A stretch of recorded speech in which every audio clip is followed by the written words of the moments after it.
my mom wanted me to be a truck driver because that would mean I would make $24,000 a year if I went to Truck Masters, and that would be twice what my father made.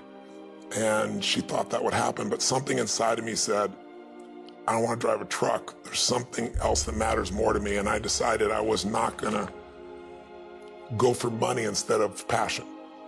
And the rewards have been pretty amazingly better than being a truck driver. It's not bad being a truck driver, it's just not what I was after. And I look back, and one of the things that helped me was my original teacher, Jim Rohn, who was a personal development speaker. I went to hear when I was 17. He said something the first time I heard him, and he said, you know, it's really simple. If you want life to change, you gotta change. If you want life to be better, you've gotta get better. It's the only way it happens. And luck will show up for people and it'll leave them. But if you're constantly improving who you are and what you give, game over. When people ask me, what does it take to be happy? I always tell them one word: progress. Progress equals happiness. Even if you're not where you want to be yet, if you're on the road, if you're improving, if you're making progress, you're gonna love it. You're gonna feel alive. On the other hand, it doesn't matter how successful you are, if you stop growing, you start dying inside. I've always had this belief: if you want to be successful at anything in life, never leave the sight of setting a goal without doing something that commits you to fulfillment. If you get, you're in state, right, when you do something. While you're in state, that's the time to commit yourself to something that makes you follow through. So I'd call somebody up, I'd schedule something, I'd lock in the next meeting, I'd sign up for the class, I'd enroll the guy who was gonna mentor me, I'd set the meeting with a mastermind of people I met. I did something so that whatever I committed to, there was something when I went home that would pull me there. It's structure. This could be the greatest time you ever live if you control what you focus on, if you find a more empowering meaning, and if you decide to model the actions of those who succeeded before you. It can be the best financial time, the best emotional time, the best spiritual time of your life, but you better take control of your state. And if you think you're gonna do it just by today, you're wrong. You're gonna need to get yourself some rituals. Right now, every one of you in this room is controlled by your rituals.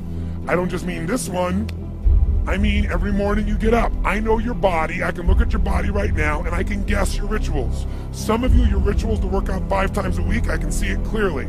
4 to 6 times a week, it's obvious. Because you couldn't look like that if you didn't do that. Some form of workout, I don't care if it's walking, lifting, whatever. Some of you, it's obvious that lifting weights is part of it. You can see by that man's muscles. I know what his rituals are, because your life comes from your rituals. If you don't develop the ritual, you're kidding yourself. How many agree with me on this? Raise your hand and say, I. And there are rituals that put you in state, and there are rituals that take you out of state. But if you've got what you know, that focus, the target, and you got the toolbox, and you're still not getting what you want, it's because you got inner conflicts. That's the third pillar. You've got to resolve your inner conflicts. Because that, as I try to explain to you, 80% of success in anything is your psychology, and 20% is the mechanics.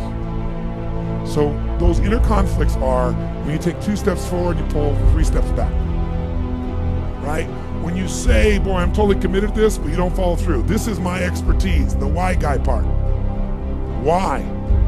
Why do you keep saying you want this? You have crystal clarity, you have the tools, and you're still not getting it? There's a conflict in you. Align your life with what is most important to you. And then once you are in a position where you're aligned, guess what you'll do? Take action. You won't have to work at it. When everything's in alignment, there's nothing pulling you away, boom, you go for it. Progress comes when you tell yourself the truth and you're able to feel the uncertainty and take action anyway. The thing that stops us all is fear. It's no surprise. Fear of failure, fear of rejection, fear of the unknown, fear of not looking good. And that fear we could translate into the simple thing of uncertainty. Now, when you look at someone who's incredibly successful, you look at someone who's truly a leader in their life or in their field, the one thing they have in common is they exude this sense of certainty. Now, where's that come from? Is it inborn? Are they lucky? Are things just going their way? No, great leaders know how to step in the uncertainty and bring the certainty to the situation. Most people in life, we really feel like the level of stress in our life comes to how much of life do you feel like you control, or how much does life control you? Do you tend to control more of what's going on, or events controlling you? It's very easy to have those events start to take control unless we take control of what's between our ears, our own mind. You see, what you and I focus on massively affects how we feel, whether we're thriving or surviving. If you focus on what you can't control, if you focus on the past, if you focus on what's missing from your life constantly, that pattern of focus will make you frustrated, overwhelmed, depressed. It won't even matter if you're taking antidepressants. If you keep focusing on what you can't control, what's missing from your life, you're going to feel depressed still. You can take as many antidepressants as you want. Focus equals power. If you want to thrive, you got to focus on what you can control. You got to focus on the difference you can make. You got to focus on what's already in your life that you're grateful for. So you got to find a story that's going to empower you to act. A story that's going to get you to find the breakthrough. Because otherwise, with a lousy story, you'll never find the strategy, or you'll come up with a reason why it's too expensive, you can't get there, you can't access it, or you'll even get the strategy and then half-assed apply it just so you can reward your story that says it doesn't work because I tried it. Resourcefulness is the ultimate resource. And if you don't have what you want, stop telling yourself the story because you don't have the money, you don't have the time. That's bullshit. It's because you haven't committed yourself where you would burn your boats. If you want to take the fucking island, burn your fucking boats. And you will take the island because people, when they're going to either die or succeed, tend to succeed. But most of us give ourselves a way out, and that's why we don't have what we want.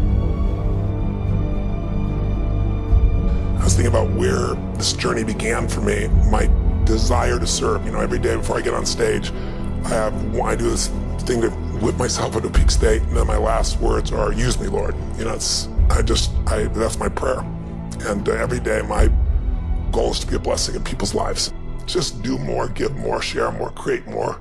And what you need will be there. It's like air. You don't stop to think about when you take a breath whether it'll be there or not. It's always going to be there. Yeah. You just got to do your part.